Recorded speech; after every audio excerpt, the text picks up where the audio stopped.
अस्सलाम वालेकुम, this is doctor Moeed Pirzada. आज 6 अप्रैल थी, पाकिस्तान की नेशनल असम्बली को डिसॉल्व हुए आज चौथा दिन था और आज सुप्रीम कोर्ट पाकिस्तान में इस हवाले से होने वाली प्रोसीडिंग जो है, हवाले से जो हियरिंग हो रही है, जो समाअत हो रही है, उसका भी चौथा दिन था।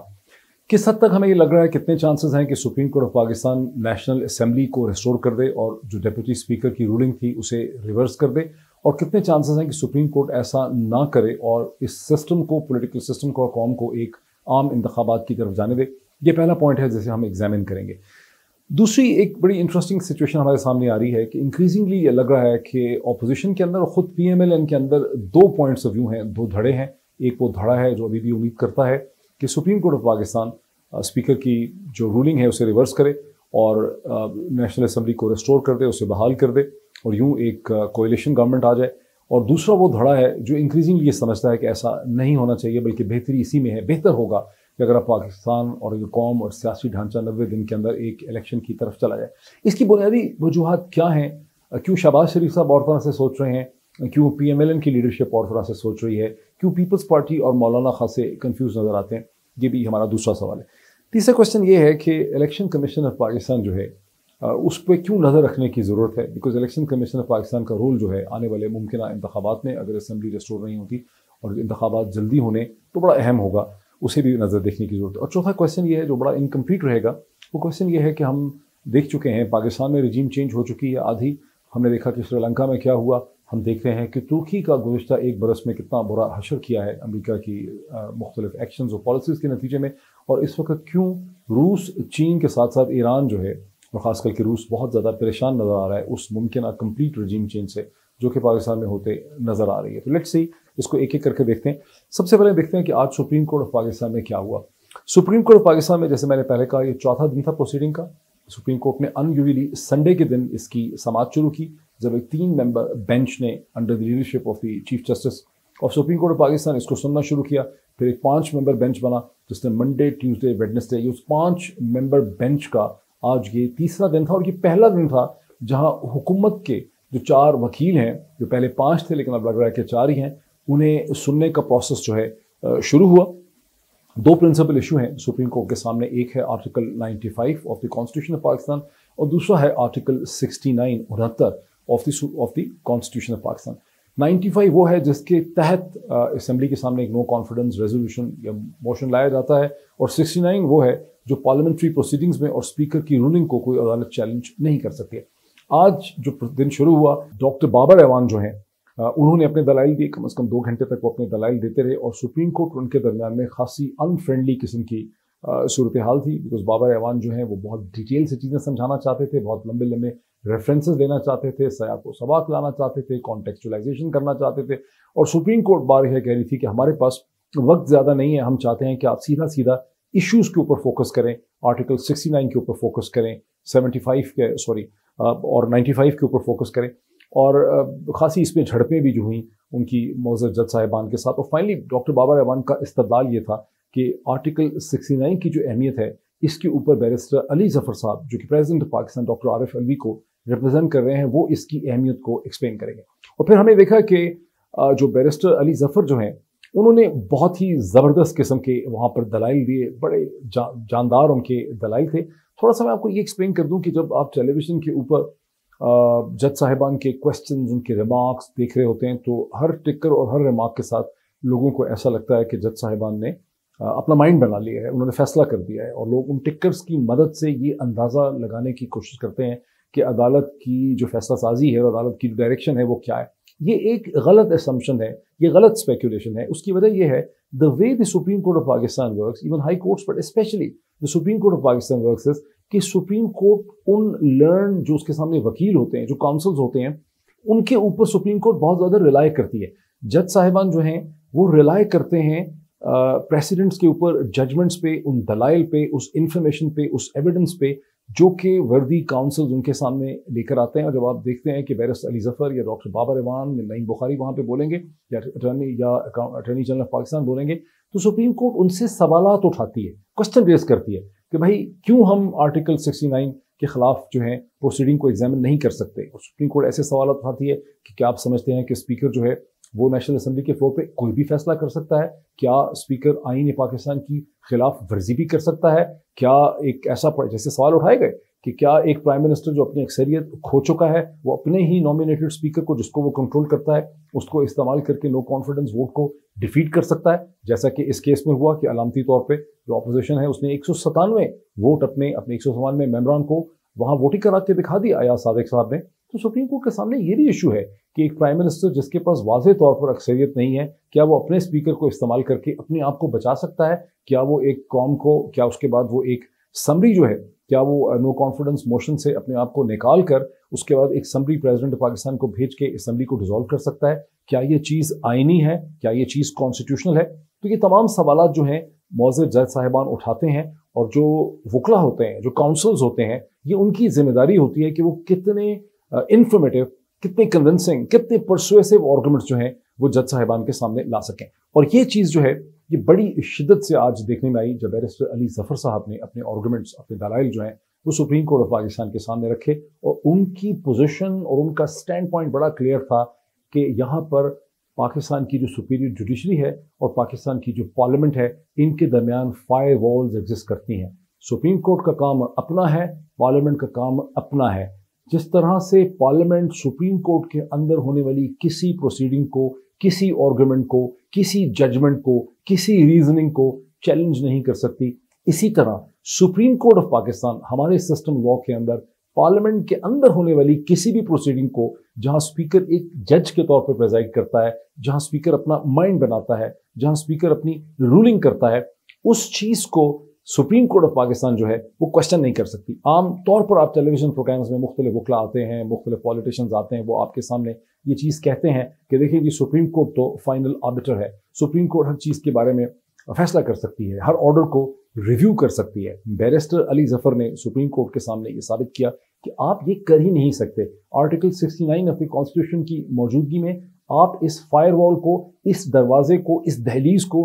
क्रॉस नहीं कर सकते। अगर आप क्रॉस करेंगे तो जुडिशरी और एग्जीक्यूटिव और जो लेजिस्लेशन है उसके दरमियान में, लेजिस्लेटिव जो असेंबली है, इन तीनों के दरमियान में जो सेपरेशन ऑफ पावर्स का कॉन्सेप्ट है, आप उसे वायलेट करेंगे। बैरिस्टर अली जफर साहब के इन आर्गुमेंट्स देने से पहले जब डॉक्टर बाबर एवान के साथ आर्गुमेंट्स हो रहे थे सुप्रीम कोर्ट के, तो वहां चीफ जस्टिस ऑफ पाकिस्तान ने बारहा डॉक्टर बाबर एवान साहब को के इस बारे में ये सवाल उठाया। उन्होंने कहा कि हम ये जानना चाहते हैं कि जब डिप्टी स्पीकर ने as speaker of the national assembly ये फैसला किया और उन्होंने इन्वोक किया आर्टिकल 5 को, तो उनके पास क्या एविडेंस थी, उनके पास क्या सबूत थे कि वाकई एक ऐसी एक्सटर्नल कॉन्स्पिरेसी जो है एग्जिस्ट करती है। और हम देखना चाहते हैं कहाँ है मिनट्स, कहाँ है प्रोसीडिंग की डिटेल जो नेशनल सिक्योरिटी कमेटी की है, क्योंकि आखिर जो स्पीकर की रूलिंग है 4 पेज की, उसके अंदर तो हमें सिर्फ एक्यूजेशंस नजर आ रही हैं, उसमें हमें एक फाइनलिटी नजर आ रही है, उन्होंने माइंड बनाया हुआ है, कहाँ उन्होंने कोई एविडेंस जो है वो साइट किया, तो हमें वो मिनट्स जो हैं वो दिखाएं। लेकिन जब, और ऐसा लग रहा था कि कोर्ट एक डायरेक्शन में जा रही है, वहां पर कोर्ट एक माइंड बना रही है, ये वहां पर जरूर लग रहा था।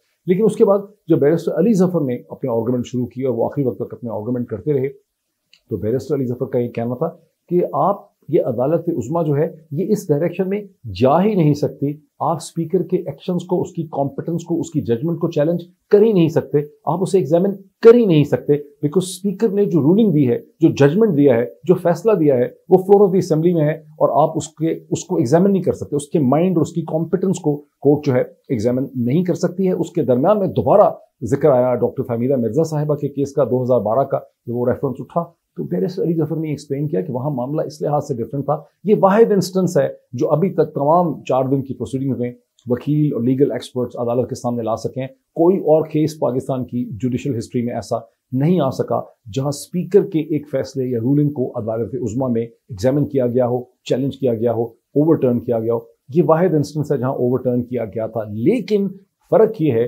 कि वो डॉक्टर फहमीदा मिर्जा का जो डिसीजन था वो पार्लियामेंट्री प्रोसीडिंग्स का हिस्सा नहीं था। वो उन्होंने एज पार्लियामेंट्री प्रोसीडिंग में स्पीकर के तौर पर रूलिंग नहीं दी थी, बल्कि वहां पर उन्होंने सुप्रीम कोर्ट ऑफ पाकिस्तान का जो ऑर्डर था, जो उस वक्त के प्राइम मिनिस्टर जनाब यूसुफ रजा गिलानी साहब की डिस्क्वालिफिकेशन के हवाले से सुप्रीम कोर्ट ऑफ पाकिस्तान ने जो अहकामात, जो ऑर्डर भेजे थे, उसमें डिसीट करने का जो ऑर्डर था, ईसीपी को जो रेफरेंस भेजना था, जो लेटर लिखना था इलेक्शन कमीशन ऑफ पाकिस्तान को प्राइम मिनिस्टर को डिसीट करने का, उसके ऊपर स्पीकर ने सुप्रीम कोर्ट के अहकामात को नहीं माना था। यहाँ मामला यकसर मुख्तलिफ है। यहाँ सुप्रीम कोर्ट के कोई ऑर्डर्स नहीं है, कोई प्रोसीडिंग नहीं है, बल्कि स्पीकर अपनी इंडिपेंडेंट जुरिस्डिक्शन को इस्तेमाल कर रहा है। ये चीज़ एक्सप्लेन की बैरिस्टर अली जफर ने सुप्रीम कोर्ट ऑफ पाकिस्तान के सामने। अब सुप्रीम कोर्ट ऑफ पाकिस्तान जो है आज नहीं सुन सकी। कोशिश तो सुप्रीम कोर्ट ने बहुत का सुप्रीम कोर्ट के ऊपर ऑपोजिशन की तरफ से और शायद कुछ और क्वार्टर्स की तरफ से भी शायद बहुत ज़्यादा प्रेशर हो कि सुप्रीम कोर्ट जल्दी जल्दी अपना फैसला सुनाए। हम ये भी सुनते हैं कि सुप्रीम कोर्ट के ऊपर एक तरह का ऑपोजिशन का तो दबाव है ही कि आप असम्बलीज को रेस्टोर करें ताकि एक कोएलिशन गवर्नमेंट जो है वो मारज़ वजूद में आए। उसके साथ एक बहुत बड़ा एक एजेंडा है, वो एजेंडा हम पहले भी एक्सप्लेन कर चुके हैं, जिसका मकसद ये है कि केसेस बनाए जाएँ, इमरान खान को गिरफ्तार किया जाए, आर्टिकल 6 के मुकदमात बनाए जाएँ। इंतज़ामिया के अंदर जिस डिस्ट्रिक्ट मैनेजमेंट ग्रुप है, पुलिस है, एग्रीकल्चर डिपार्टमेंट है, एजुकेशन डिपार्टमेंट है, वो बहुत भारी पैमाने पे जो है इंतज़ामी तब्दीलियाँ की जाएँ और उसके अलावा PTI के बहुत से लोगों को गिरफ्तार किया जाए, उनके खिलाफ मुकदमे बनाए जाएँ। पूरा एक प्लान है और ज़ाहिर है वो प्लान उसी वक्त सक्सीड होगा जब एक कोएलिशन गवर्नमेंट जो है वो बन जाती है। तो प्रेशर बहुत है कि असम्बली को रेस्टोर जो किया जाए और सुप्रीम कोर्ट की कोशिश भी थी कि आज किसी नतीजे पे पहुंचा जा सके। कल चीफ जस्टिस ऑफ पाकिस्तान ने 5 अप्रैल को ये कहा भी था, लेकिन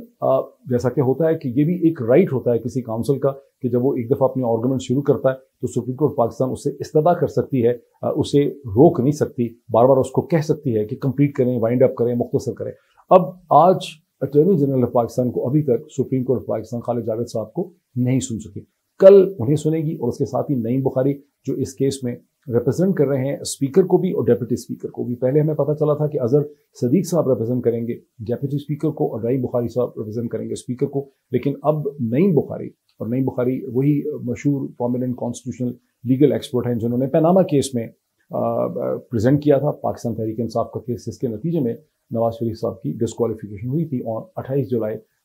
2017 को। तो कल ये दोनों अपनी जो है अपनी निगारशात अपनी जो आर्गूमेंट्स करेंगे और तवक्को लोग ये कर रहे हैं कि कल supreme Court of Pakistan Thursday की इवनिंग में अपना फैसला सुनाएगी। मुझे इस पे भी शक है, मुझे शक है कि शायद कल भी सुप्रीम कोर्ट अपना फैसला ना सुना सके। आप इसको समझे 50-50 है और ये हो सकता है कि ये फैसला कहीं फ्राइडे को आए, इसकी एक छोटी जजमेंट आ जाए, उसके बाद इसकी डिटेल जजमेंट जो है वो सुप्रीम कोर्ट ऑफ पाकिस्तान कुछ दिनों के बाद सामने लेकर आएगी।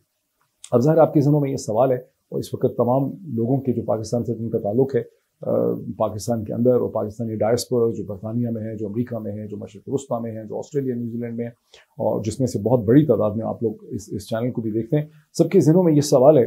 कि सुप्रीम कोर्ट ऑफ पाकिस्तान क्या करेगी। क्या Supreme Court of Pakistan deputy speaker Qasim Suri की जो रूलिंग है उसे रिवर्स कर देगी? उसे रिवर्स कर देगी तो क्या नेशनल असम्बली को रिस्टोर कर देगी या सुप्रीम कोर्ट जो है वो ये कहेगी कि इलेक्शन जो है उसे होना चाहिए और अब तमाम जो सियासी बहरान है, जो सिचुएशन डेवलप कर चुकी है, उसका हल यही है कि कौम एक आम इंतखाबात की तरफ चली जाए, एक फ्रेश मैंडेट लिया जाए from the people of Pakistan. मैंने इस हवाले से कल सारा दिन बहुत ज़्यादा मैंने लोगों से बात की, जिसमें कॉन्स्टिट्यूशनल एक्सपर्ट हैं, जिसमें जूनियर वकील हैं, जिसमें सीनियर वकील हैं, जिसमें वो भी लोग हैं जो वकील तो नहीं है लेकिन सीनियर सिविल सर्वेंट्स हैं जिन्होंने स्टेट ऑफ पाकिस्तान को 30-30 बरस से सर्व किए। मैंने देखा है कि एक नियर कंसेंसस है कि इस स्टेज पे सुप्रीम कोर्ट इसको मुनासिब नहीं समझेगी। ज़ाहिर है ये एक ओपिनियन है, ये मैं एनालिसिस आपको ऑफर कर रहा हूँ कि सुप्रीम कोर्ट अब इस स्टेज पे नेशनल असम्बली को रिस्टोर नहीं कर सकी और उसकी वजह यह है जिसको एक टर्म इस्तेमाल की जा रही है कि much water has gone under the bridge. Assembly dissolve हुई,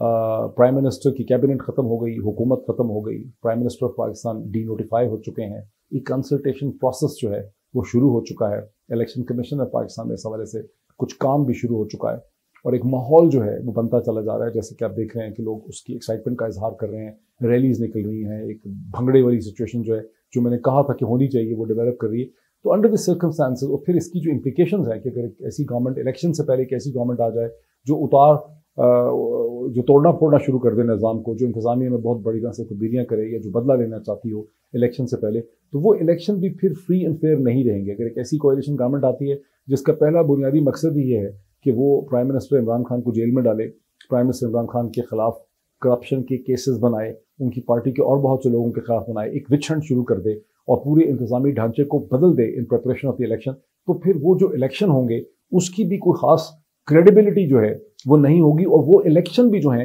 वो पाकिस्तान के सियासी मसाइल का हल नहीं निकाल सकेंगे। इसीलिए एक जो एक्सपेक्टेशन है अमंग दी, जिनको आप कह सकते हैं कि जो पाकिस्तान की एक दानश्वर क्लास है जिसमें वकला भी हैं और सिविल सर्वेंट्स भी हैं जिनसे मैंने बात की, उनकी थिंकिंग यही है کہ اس سٹیج پہ اب نیشنل اسمبلی کی ریسٹوریشن نہیں ہو سکتی، اب ہم صرف اور صرف ایک عام انتخابات کی طرف جا سکتے ہیں جنہیں 90 ڈیز کے اندر ہونا چاہیے۔ اب اس میں ایک مور انٹرسٹنگ ڈیولپمنٹ جس کا میں نے کہا وہ کیا ہے، وہ یہ ہے کہ خود اپوزیشن کے اندر بھی اس وقت ہمیں دو دھڑے نظر آتے ہیں۔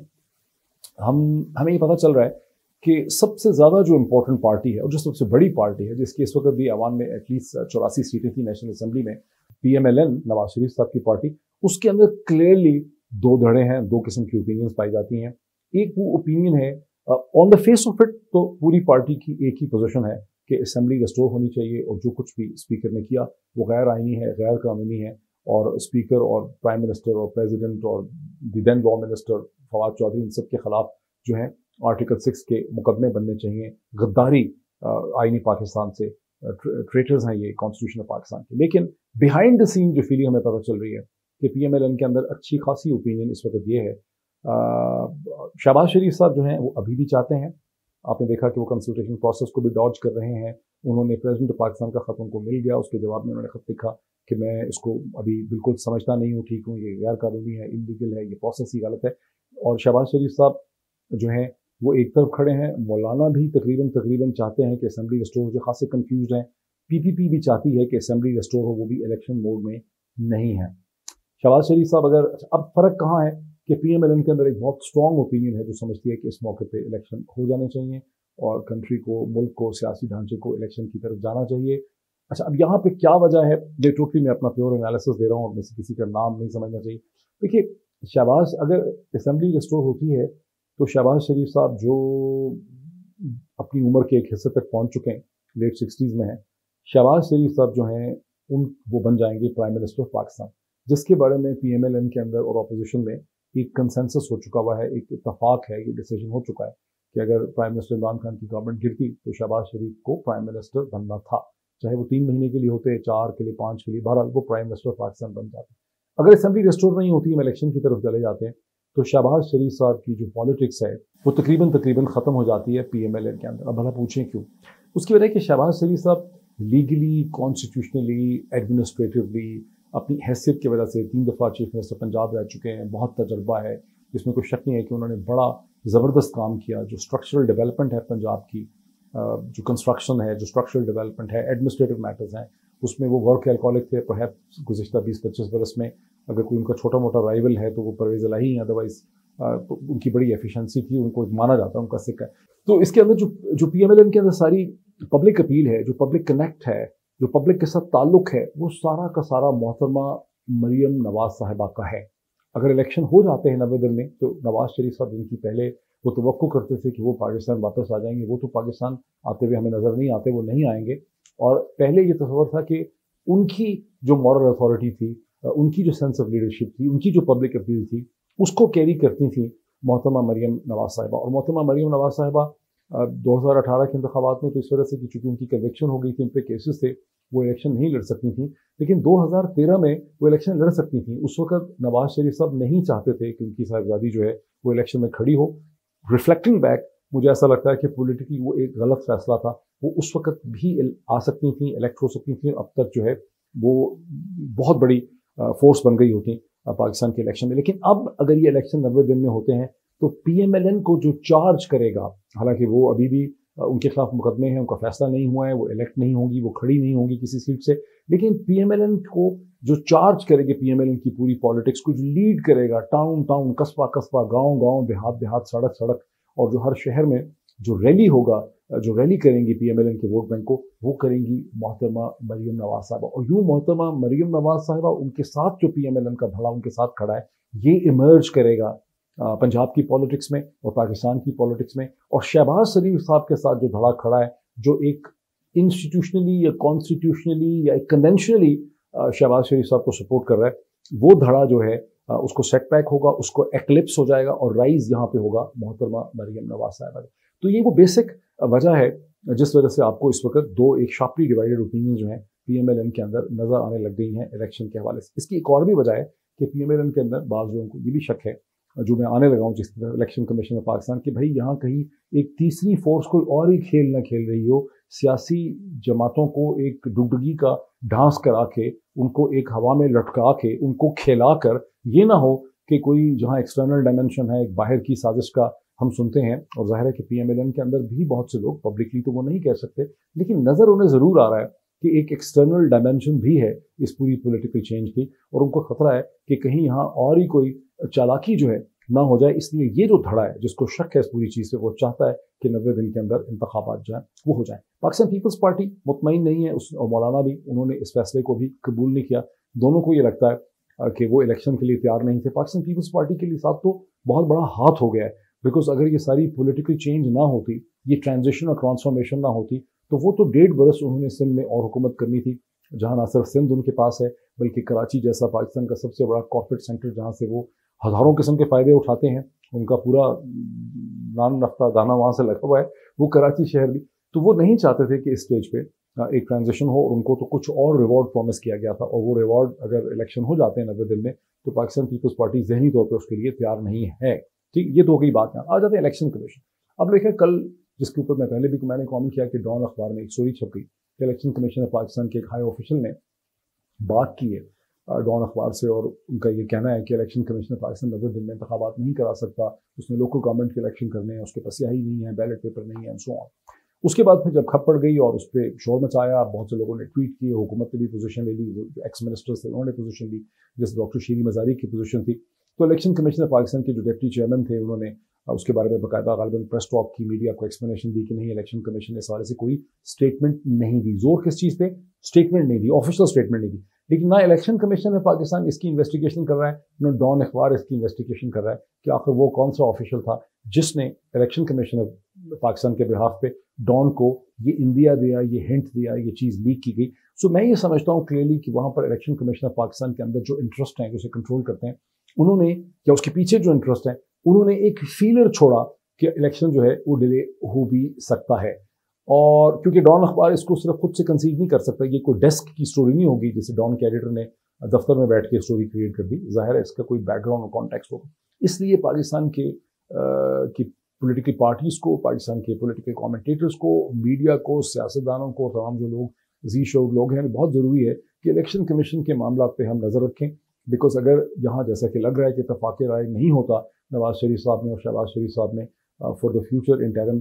پرائم منسٹر کے حوالے سے، تو الیکشن کمیشن آف پاکستان تک معاملہ جو ہے وہ جا سکتا ہے. اور پھر الیکشن کمیشن آف پاکستان کو یہ موقع نہیں ملنا چاہیے کہ کسی بھی سٹیج پہ جب انٹرم سیٹ اپ آ جاتا ہے تو اس کے بعد الیکشن کمیشن آف پاکستان یہ بہانے سے کہنا شروع کر دے کہ ہمارے پاس تو ریسورسز نہیں ہیں، ہم تو تیار نہیں ہیں، یہ الیکشن 90 دن میں نہیں ہو سکتے، اب یہ تو 4 مہینے میں ہوں گے، 5 مہینے میں ہوں گے، 6 مہینے میں ہوں گے. تو پہلے ہی اگر ہم نظر رکھیں الیکشن کمیشن پہ، جس پہ پہلے ہی لوگوں کو بہت شک ہے کہ الیکشن کمیشن آف پاکستان کی نیت اور ارادے شاید ٹھیک نہ ہو، وہاں پہ ایک شک پڑ چکا ہے بدقسمتی سے، تو الیکشن کمیشن آف پاکستان کے اوپر نظر رکھنے کی، مانیٹر کرنے کی بہت ضروری ہے. جب بھی کوئی ایکسپوزڈ ہوتا ہے تو پھر وہ بہت سی چیزیں جو پلان ہوتی ہے وہ نہیں ہو سکتا. جب بھی کسی نے کوئی پلاننگ کرنی ہوتی ہے اس کو چھپا کے کرنا ہوتا ہے. فور سب اسی کو دیکھ لیں، اگر یہ جو پی ٹی آئی نے جو انیشیٹو لیا، جو پی ٹی آئی نے برنکسمین شپ کی ہے ڈپٹی اسپیکر کی رولنگ کے ذریعے، یہ اگر سارے پاکستان کو پتا ہوتا، یہ ساری اپوزیشن کو رات کو اس چیز کا پتا ہوتا، جیسے کہ پرائم منسٹر عمران خان نے کہا بھی، تو ظاہر ہے کہ اپوزیشن بھی اس کی کوئی پیشہ بندی کر سکتی تھی، اس کا کوئی توڑ کر سکتی تھی اگر انہیں پتا ہوتا. تو یہ تو ہو گیا پوائنٹ. اب میں آ جاتا ہوں اس چوتھے پوائنٹ پہ، لاسٹ پوائنٹ. آپ نے دیکھا کہ سری لنکا میں کیا ہوا، آپ نے وہ بھی سنا جہاں پہ ڈونلڈ لو جو ہیں ان کو جب سینٹ میں کوشچن کیا جا رہا تھا تو انہوں نے پاکستان اور سری لنکا کا ذکر کیا کہ دونوں نے ہی UNGA کا جو ہے اس پہ ووٹ نہیں دیا. ہندوستان نے ووٹ نہیں دیا، لیکن کسی کی مجال نہیں ہے کہ ہندوستان پہ ایک حد سے زیادہ جو ہے وہ دباؤ ڈال سکے. اس کے بہت سے ریزنز ہیں، پھر کبھی بہت ڈیٹیل سے دوبارہ ایکسپلین کروں گا. ترکی کے ساتھ گزشتہ 1 برس میں اس کی اکانومی کا کیا ہوا وہ بھی آپ اس کو غور سے دیکھیں. میں اس کے لیے ایک سیپریٹ ویڈیو کروں گا. ذرا یہ بھی رہیے کہ اردوغان جیسا پراؤڈ شخص جو بہت بڑے پیڈسٹل پہ کھڑے تھے اور جنہوں نے اسرائیل کے خلاف بھی بہت بڑی پوزیشن لی ہوئی تھی، گزشتہ چند ہفتوں میں انہوں نے اسرائیل کے ساتھ بھی اپنے تعلقات کو نارملائز کیا ہے. آئی تھنک اسرائیل کے پریزیڈنٹ نے بھی ٹرکی کو وزٹ کیا اور بڑی امپورٹنٹ کی میٹنگز ہوئی. یعنی رجب طیب اردوغان ہر طرح سے کوشش کر رہے ہیں کہ کیسے ان سے جو ناراضگی ہے امریکہ کی، ویسٹرن بلاک کی، ڈفرینٹ لابیز کی، اس ناراضگی کو ٹھیک کیا جائے، بیکاز ان کی معیشت کا بڑا برا حال کر دیا گیا ہے. یہ وہ رجب طیب اردوغان ہے جس کے خلاف ایک فوجی بغاوت کروائی گئی جو امریکن اسپانسرڈ کو تھا 2016 میں، جسے اک پارٹی نے، AKP پارٹی نے سڑکوں پہ بھرکس نکال دیا. ان کے پاس ایک پولیسنگ فورس بھی تھی جس نے جو فوج کے سامنے کھڑی ہوئی، لوگ کھڑے ہو گئے ٹرکش آرمی کی بٹالینز اور ریجیمنٹس کے سامنے. لیکن اسی کو اکنامکلی امریکہ کی پالیسیز نے یا امریکہ کے انیشیٹوز نے یا امریکہ کی مووز نے रजब तैयब एर्दोगान को, प्रेसिडेंट एर्दोगान को कितना बेदस्तो पाक किया हुआ है। तो ये एक एलिमेंट है जो हमारे सामने। अब जो पाकिस्तान में जो इस वक्त जो चेंज आ गई आदि रजीम चेंज की, उसके हवाले से हिंदुस्तान के एक एक्स डिप्लोमेट, बहुत ही रिस्पेक्टेड और बड़े ज़बरदस्त फाइन इंटेलेक्चुअल हैं, एम्बेसडर भद्रा कुमार। एम्बेसडर भद्रा कुमार ने एक ज़बरदस्त पीस लिखा है जिसका लिंक मैं आपको डिस्क्रिप्शन में नीचे दे दूंगा। उसकी पिक्चर भी मैं स्क्रीन पे कोशिश करता हूँ कि दिखा दी जाए। उसे ज़रूर पढ़ें, उस लिंक को, उस आर्टिकल को आप ज़रूर पढ़ें, उसकी तफसीलात ज़बरदस्त। अब उसमें जो फैसिनेटिंग चीज़ है वो बहुत समझने वाली है कि सबसे ज़्यादा टेंशन ज़ाहिर है चीन और रूस को हो रही है। चीन ने तो इन्वेस्टमेंट की हुई है, 25 से 30 बिलियन की तो इन्वेस्टमेंट लग चुकी है और गालिबन $30 बिलियन की इन्वेस्टमेंट पाइपलाइन में थी। तो ज़ाहिर है चीन बड़ा कंसर्न है कि पाकिस्तान में जो रिजीम चेंज हो रही है उसके बाद ये ऊँट किस करवट बैठेगा, और इसी वजह से एक अनयूजुअल पॉलिसी स्टेटमेंट दी चीन के फॉरेन मिनिस्टर ने जब शाह महमूद कुरैशी साहब वहाँ पे पहुँचे, हिज लास्ट फॉरेन विजिट, जब उन्होंने कहा कि कोल्ड वॉर में जिस तरह से मुल्कों को इस्तेमाल किया गया हम वो दोबारा नहीं होने देंगे, ये नहीं होना चाहिए। रूस को बहुत टेंशन इसलिए है कि जिस किस्म की रिजीम चेंज वो देख रहे हैं कि पाकिस्तान में आ रही है, जिस किस्म के कुछ यहाँ पर अटरेंसेस भी हुई हैं। अब रशिया को खौफ ये है, रशिया का एक बहुत बड़ा इंटरेस्ट ये था कि वो समझते थे कि एक न्यूट्रल पाकिस्तान जो है, जो अमेरिकन कैंप के अंदर साजिशें नहीं कर रहा, वो अफगानिस्तान में साजिश नहीं करेगा, और वो सेंट्रल एशिया के अंदर कोई ऐसी चीज़ नहीं होगी जो फॉर्मर सोवियत यूनियन रिपब्लिक्स और जो इस वक्त रशिया का जोन ऑफ इन्फ्लुएंस है वहाँ पर इंसर्जेंसीज, बगावतें, इस्लामिक मूवमेंट्स वगैरह जो नहीं होगी। अब रशिया को ख़तरा ये है कि अगर पाकिस्तान में इस किस्म की अमेरिका प्रो अमेरिकन एक रजीम चेंज होती है तो फिर पाकिस्तान को इस्तेमाल किया जा सकता है अफगानिस्तान के ज़रिए जो सेंट्रल एशियन रिपब्लिक्स हैं उन्हें डीस्टेबलाइज करने के लिए। और मैं आपको याद करवाऊंगा कि 1979 में जब अमेरिकन ने ये थ्योरी दी कि रशियंस जो हैं वो अफगानिस्तान पे इसलिए आए हैं कि वो अरेबियन सी के वार्म वाटर्स की तरफ पहुंचना चाहते हैं, एक किताब लिखवाई CIA ने by the name of the next domino, और पाकिस्तान के हर इंपॉर्टेंट सिविल सर्वेंट और आर्मी ऑफिसर के टेबल पे उस किताब को CIA ने इंश्योर करवाया कि वहाँ वो पहुँचाई। वो गुम हो गई, आउट ऑफ पब्लिकेशन है। द नेक्स्ट डोमिनो वो CIA की लिखी हुई किताब थी, पब्लिश की हुई किताब थी। तो तासुर ये दिया गया कि सोवियत यूनियन की कोशिश ये है कि कराची पोर्ट और समंदर तक पहुँचे, लेकिन जो सब्सिक्वेंट रिविजनिस्ट, जब सोवियत यूनियन कोलैप्स कर गया और जब अमरीकियों की बहुत ज़्यादा मीटिंग्स हुई एक्स सोवियत ऑफिसर्स के साथ, उसके वजह से सेमिनार्स, कॉन्फ्रेंसेस हुई, तो पता चला कि सोवियत का सारा जो क्वेस्ट था, उनकी जो कोशिश थी वो ये थी कि उस वक्त भी जो है पाकिस्तान के अंदर ऐसे अनासर थे जो अफगानिस्तान के ज़रिए उनको ख़तरा ये था कि और अफगानिस्तान को भी यूज़ किया जा रहा था कि उनको ख़तरा ये था कि सोवियत जो उस वक्त ये सारी states of central Asian republics हैं, ये सोवियत यूनियन का हिस्सा, तो इनको डिस्टेबलाइज करने की कोशिश की जा रही थी, इंस्टेबिलिटी की कोशिश की जा रही थी। उस वक्त भी उनका ख़तरा ये था, आज भी जो है उनका ख़तरा ये है। तो ये उसकी इंपॉर्टेंस है। इसके हवाले से मैंने एक सब चीज़ें तो नहीं, लेकिन ये कि इमरान खान का बुनियादी झगड़ा क्या है, क्यों बाइडेन एडमिनिस्ट्रेशन ने इमरान खान को एंगेज नहीं किया, और क्यों ये बातें इस हद तक पहुँच गई हैं, वजूहात हैं क्या आखिर, इस पर मैं एक बहुत डिटेल मैंने पीस लिखा, अबाउट 3000 वर्ड्स का मैंने लिख लिया ऑलमोस्ट। मैं उसको फाइन ट्यून कर रहा हूँ, मैं उसे पब्लिश कर दूंगा ऑनलाइन, और उसका लिंक आपको प्रोवाइड करूंगा अगली वीडियो में ताकि आप उसको देख सकें, और फिर मैं उस हवाले से डिटेल डिस्कशन भी करूंगा। Thank you so much.